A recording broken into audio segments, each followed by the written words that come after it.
Hey guys, আসসালামু আলাইকুম রহমতুল্লাহি বারাকাতুহু। আশা করি সকলে আল্লাহ তাআলার অশেষ রহমতে ভালো আছেন। আমিও আল্লাহ তাআলার রহমতে ভালো আছি।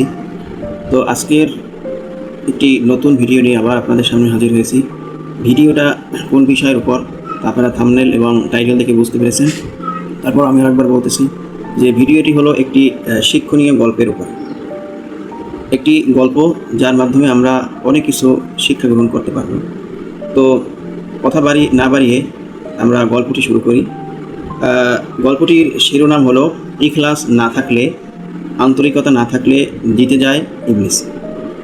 তো গল্পটি হলো বনি ইসরাইলের একটি লোক ছিল, তিনি খুবই ইবাদত গুজার, খুব ইবাদত বন্দি করতেন, দিন ও রাত আল্লাহ তাআলার ইবাদতে কাটাতেন। তো তিনি একবার শুনলেন যে লোকেরা একটি গাছের পূজা করতেছে। এটা শুনে তিনি রেগে গেলেন এবং ভাবলেন এখনই সেই গাছটিকে কেটে ফেলতে হবে। এই ভেবে সে হাতে একটি কুড়াল নিয়ে বেরিয়ে পড়লেন গাছটিকে কেটে ফেলবেন। তো পথিমধ্যে তার সাথে দেখা হলো ইবলিসের সাথে। ইবলিস সে একটা বৃদ্ধ লোকের রূপ ধরে, বেশ ধরে তার সামনে আসলো।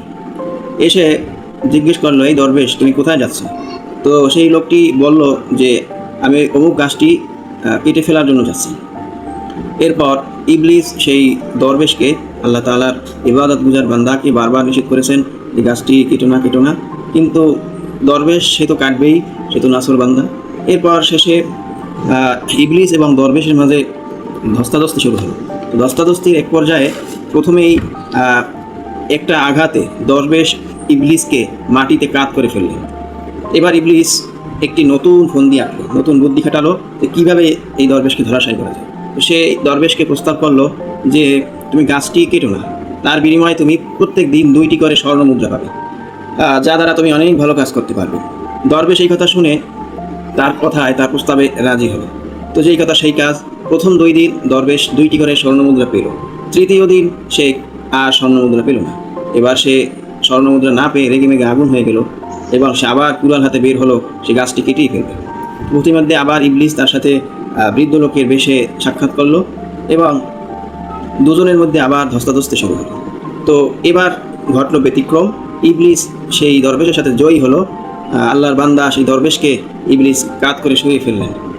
আল্লাহর বান্দা সেই দরবেশ অবাক হয়ে গেলেন যে আগের বার তিনি একটি আঘাতেই তাকে পরাস্ত করেছেন।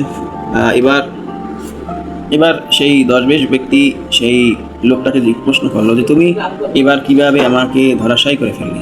তো ইবলিস তখন উত্তর দিল যে এর আগে তুমি এসেছিলে আল্লাহ তাআলার জন্য, আল্লাহ তাআলার সন্তুষ্টি লক্ষ্যের উদ্দেশ্যে। তখন তুমি আমাকে ধরাশায়ী করতে পেরেছিলে, কিন্তু তখন আল্লাহ তাআলা তোমাকে জয়ী করেছিলেন। কিন্তু এবার তুমি আসছো নিজের জন্য স্বর্ণ মুদ্রার লোভে, স্বর্ণ মুদ্রা পাওয়ার আশায়, যে তুমি স্বর্ণ মুদ্রা পাওনি সেই জন্য রাগ করে এসেছো। কিন্তু আগের বার তুমি আল্লাহ তাআলার জন্য আসছিলা, সেই জন্য তখন তুমি জিতে গেছো। আর এবার যেহেতু তুমি ব্যক্তিগত স্বার্থের জন্য এসেছো, সেই জন্যই তুমি হেরে গিয়েছো। তো সম্মানিত ভিউয়ার্স, এই গল্পটি দ্বারা শিক্ষণীয় বিষয় হলো যে আমরা যে কোনো কাজ করি না কেন আল্লাহ তাআলার সন্তুষ্টি লক্ষ্যের উদ্দেশ্যে করব, এই ক্লাসের সাথে, আন্তরিকতার সাথে। তাহলে আমি যতই দুর্বল হই না কেন, আমি যদি আল্লাহ তাআলার উপর ভরসা রাখি, ক্লাস রাখি, আন্তরিকতা রাখি, তাহলেই আল্লাহ তাআলা আমাকে সাহায্য করবেন।